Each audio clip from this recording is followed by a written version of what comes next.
So let's do an example of how we would use chi-square to answer some questions about qualitative data. So here's an example that Dr. Dam asked people what their class standing was, freshman, sophomore, junior, or senior, and then asked if they liked their their chosen degree path. So the answer would be yes or no. So you can see how our first data point, freshman, sophomore, junior, senior, that's ordinal. And then the second one is whether they liked their degree. The answer is yes or no. So both of those are qualitative data. They're not numbers, they're not quantitative. So we can ask four questions. We could say, are people more likely to like their degree than not? And then how we would know is going to be based on our results from SPSS. Did Dr. Dam sample all the class standings equally? Is there an equal number of freshmen, sophomore, juniors, and seniors? And then lastly, is there a relationship between class standing and satisfaction with the degree? So you can see how this question is really just going to be a yes or no question answer. And then if there is a relationship, interpret that relationship. So let's go ahead and get our answers from SPSS so that we can come back and fill it in. Now let's see how to do this in SPSS. We're going to run two goodness of fit, one on class standing and one on degree liking, yes or no. And then one test for independence to see how class standing and degree liking kind of interact. So let's first do the goodness of fit. So what we're going to do is click on Analyze. We're going to scroll down to non-parametric tests. And then you're going to scroll to Legacy Dialogues, and there's chi-square. So now we're just going to put both of our variables into the test variable list, and that's all that's needed. We can click OK.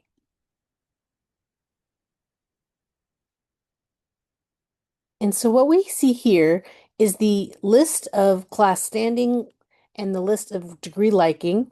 And we have what it was the actual count versus the expected count. And we left it open to be equal for all groups. So you can see here that there was actually 8 freshmen and expected 9.3. So it would be 9.3 in each group. And so there's 8 freshmen, 7 sophomore, 7 juniors, and 15 seniors. Now we can scroll down to the test statistic for class standing and see that our chi-square was 4.838. And then if we look at the probability value, the significance is 0.184. So that means there's not a significant difference in these groups. So what I want to point out is look at how we have 15 seniors. 15 seniors seems like a lot compared to the 7, 7, and 8 we have above.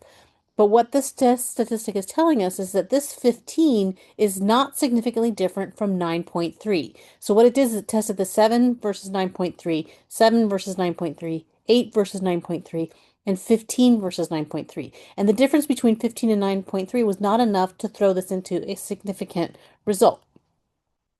So now we can look at whether the students liked their degree or not. So we have 25 said yes, 12 said no. They're comparing each of those to 18.5. If we scroll down here to the test statistic, we see our chi-square is 4.568. And here we have a significance value of 0.033. So that is significant because it's less than 0.05. So that means that the difference up here is significant. And so because it's binary, it's just yes and no, we can say that people were more likely to like the degree than not.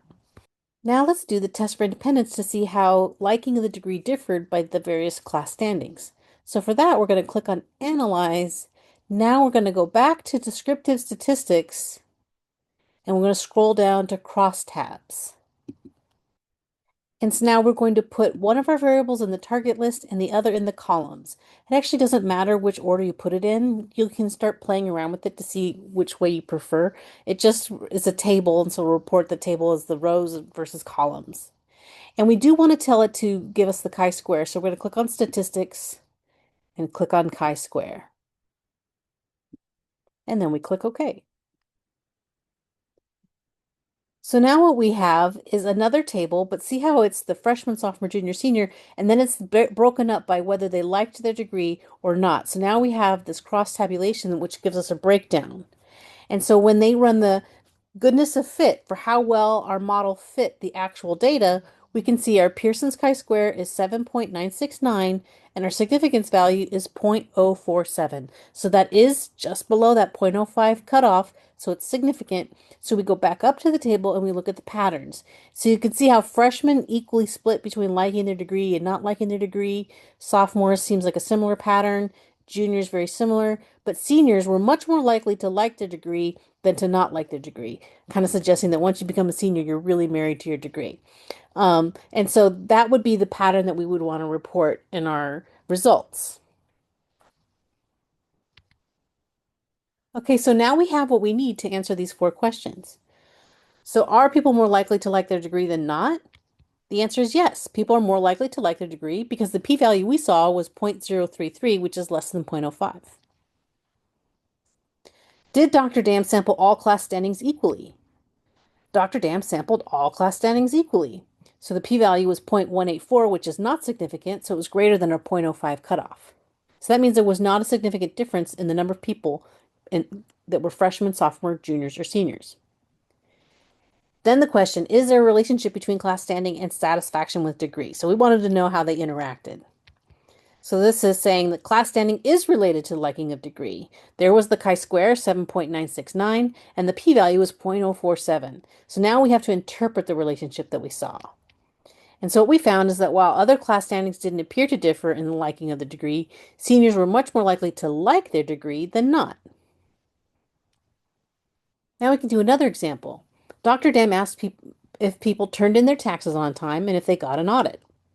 So there's four questions we could ask based on those two binary answers. Are people more likely to turn their taxes in on time? Are people more likely to get audited than not? And then most interestingly, is there a relationship between turning your taxes in on time and the likelihood of an audit? And if so, interpret that relationship. So now let's go into SPSS and get our answers to those questions. Let's look at how we would use SPSS to analyze our data on whether people met the deadline for turning in their taxes and whether or not they got audited. So again, the first thing we're going to do is run two goodness of fit tests, one on each variable, and then we'll run a test for independence. So to run our goodness of fit, we'll click Analyze, scroll down to Non-Parametric Tests, Legacy Dialogues, chi-square. And then we're going to put both our variables. Notice we are going to say all categories equal. The assumption is that we're going to be evenly split across all the categories. I'm going to click OK. So what we can see here is for those meeting the deadline, 21 of them met the deadline, 9 of them didn't. We were comparing that 21 to 15 and that 9 to 15. So if we come down to our test statistic for deadline, our chi-square was 4.8 and our significance value was 0.028, which is below the value, the cutoff for 0.05, so it is significant. So if we come back up to our table, we can tell that people were more likely to meet the deadline than to not meet the deadline. Now we can look at whether they got audited. So we have 11 were audited, 19 were not audited. We compared those numbers against 15 for each group. And then we can come down to our test statistic and see that our chi-square was 2.133 and our p-value was 0.144, which is not significant. So that means even though 11 and 19 are not the same, they're not different enough from 15 to be considered significantly different. So that means that people were just as likely to be audited as they were to not be audited. Now let's do the test for independence to see how meeting the deadline impacted predicting whether you got audited or not. So we're going to click Analyze, Descriptive Statistics, Crosstabs. And then we're going to put one in each box. Again, it doesn't matter which order you put them in. I'm going to click Statistics so we can make sure to get that chi-square in there. Click OK. So here is that cross tabulation where we can see if they met the deadline and they got audited, if they didn't meet the deadline, if they got audited. And so what we can see is our Pearson chi-square is 9.357, and it is significant because the p-value is 0.002, which is less than 0.05. So that means we come up to this table and try to assess and figure out what happened. So we can see that when they met the deadline, they were much less likely to get audited. See how there's a bigger number here, 17. If they didn't meet the deadline, the number was bigger in the yes getting audited. So that suggests that if you fail to meet the deadline, you're more likely to be audited than if you turn your taxes in on time.